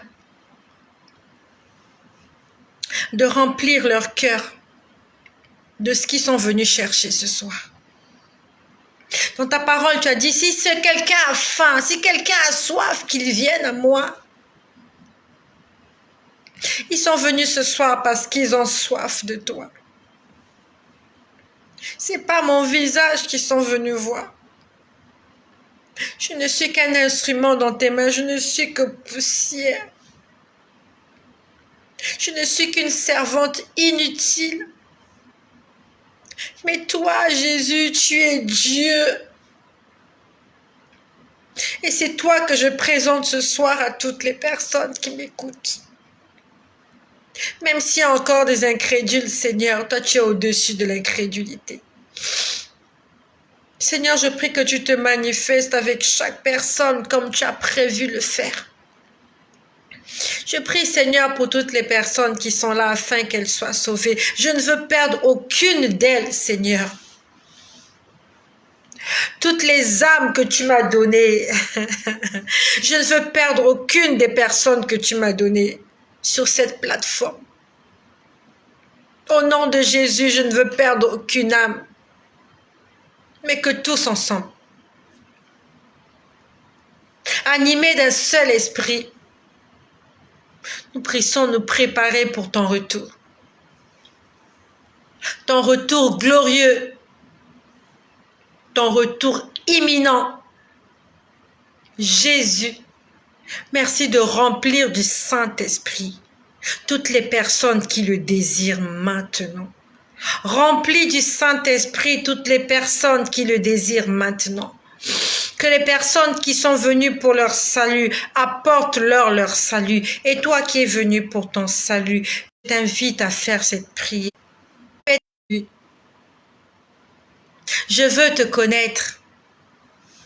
Je te désire dans mon cœur, dans mon âme et dans mon esprit. Seigneur Jésus, je te donne mon cœur ce soir. Je veux t'appartenir. Je veux vivre pour toi. Seigneur, utilise-moi comme bon te semble. Seigneur, pardonne mes péchés. Seigneur, efface toutes mes iniquités. Seigneur, je veux te servir. Jésus, je veux marcher avec toi. Je veux que tu sois devant comme un guide. Je veux que tu sois derrière comme un protecteur. Je veux que tu sois à mes côtés comme un époux, comme une épouse, Seigneur. Seigneur, ce soir, j'ai besoin de toi. J'ai besoin de toi, Seigneur Jésus. Nous avons besoin de toi, Jésus, car sans toi, nous ne pouvons rien faire. Sans toi, je ne peux pas avoir la force de parler comme ça pendant des heures, pendant que plusieurs dorment. Tu me dis, réveille-toi, va leur parler. Seigneur, n'eût été la force que ton esprit me donne, je ne saurais faire ce genre de choses. Je te remercie, Jésus, parce que tu m'as rencontré. Tu t'es mis sur mon chemin. Seigneur, tu es venu au moment où j'en avais plus besoin, pendant que je me perdais. Seigneur, tu es venu vers moi. Et tu as fait de moi ce que je suis aujourd'hui. Tu as fait de mon frère ce qu'il est aujourd'hui. Tu as fait de ma sœur ce qu'elle est aujourd'hui. C'est parce que cela a été écrit dès le commencement. Oh Jésus, prends nos âmes ce soir. Mets-les à tes côtés. Nous voulons vivre en Christ dans Dieu. Nous voulons être cachés dans Dieu, en Christ. Seigneur, Seigneur Jésus, nous reconnaissons que tu es Dieu. Tu es notre Dieu. Notre Dieu s'appelle Jésus. Et je le déclare. Dis-le, je déclare que Jésus-Christ est mon Dieu. Et que je lui donne ma vie ce soir. Donne-lui ta vie. Le souffle que tu as te vient de l'Éternel. Et utilise ce souffle pour sa gloire. Donne-lui ta vie. Cette vie ne t'appartient pas. La vie que nous avons appartient à Dieu. Car il est le chemin, il est la vérité et il est la vie. C'est lui qui vit en nous. Oh Jésus, je te donne ma vie ce soir. Je te donne la vie de mes enfants. Je te consacre tous mes enfants. Les sorciers initient leurs enfants à la sorcellerie. Les occultistes initient leurs enfants à l'occultisme. Moi, je consacre mes enfants à l'Éternel des armées, le Dieu Tout-Puissant, Jésus-Christ. Je te consacre tous mes enfants, toute ma vie, toute ma maison, toutes mes entreprises, tout ce que je fais, tout ce que je ferai. Seigneur, je viens le déposer devant toi.